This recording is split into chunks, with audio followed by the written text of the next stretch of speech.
आप देख रहे हैं geography with Neeraj channel.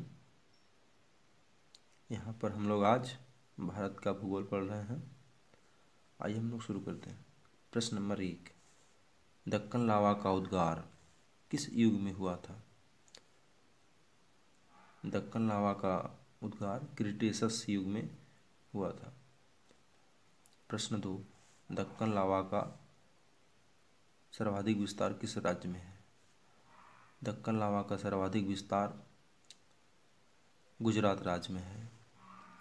Deccan लावा क्षेत्र प्रायद्वीप पठार का एक भाग है जो कि कई राज्यों में फैला हुआ है।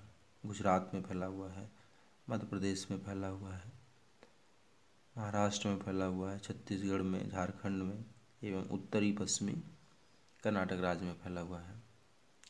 दक्कन लावा की सबसे अधिक मोटाई लगभग 3000 मीटर बम्बई पठार या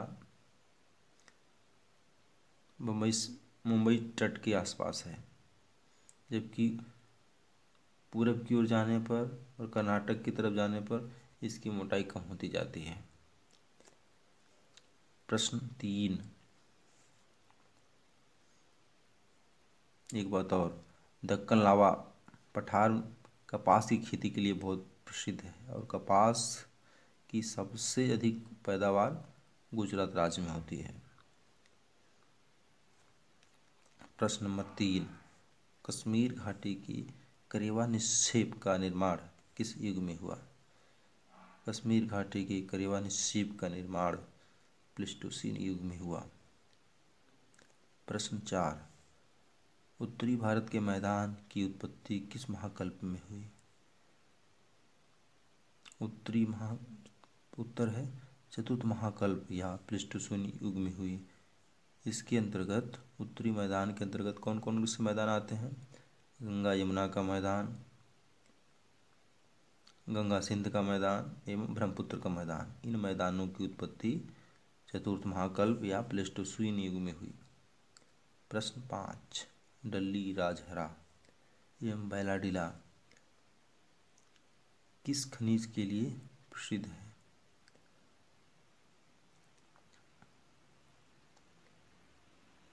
लौह अयस्क भंडार के लिए प्रसिद्ध है। और डल्ली राजहरा एवं बैलाडीला खनिज क्षेत्र भारत के छत्तीसगढ़ राज्य में स्थित है। प्रश्न 6, कोयला क्षेत्र कोरबा किस राज्य में स्थित है? कोयला क्षेत्र कोरबा छत्तीसगढ़ राज्य में स्थित है।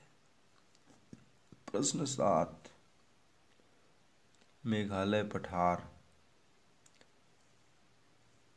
प्रायद्वीपीय पठार से किस गैप द्वारा अलग होता है?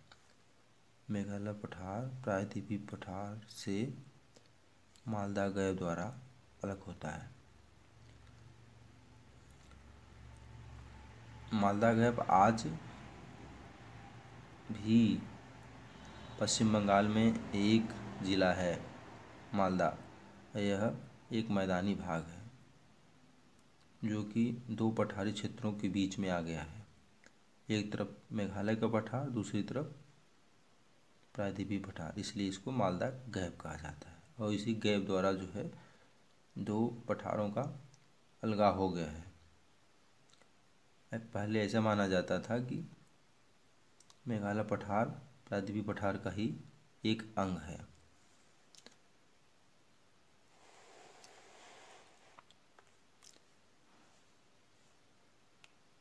प्रश्न 8, जोग जलप्रपात किस नदी पर स्थित है?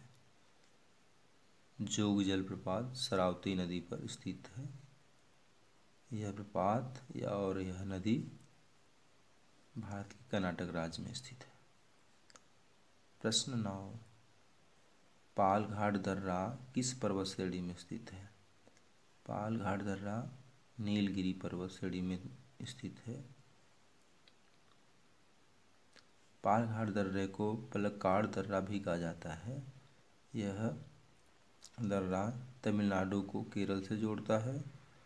तमिलनाडु के कोयम्बटूर शहर को केरल के कोच्चि जिले से जोड़ता है। प्रश्न 10, कुद्रेमुख किस खनिज संपदा के लिए प्रसिद्ध है? कुद्रेमुख पठार लौह खनिज इसके लिए प्रसिद्ध है। कुद्रेमुख से निकाला गया लौह अयस्क मंगलौर बंदरगाह द्वारा ईरान को निर्यात किया जाता है। थैंक यू दोस्तों।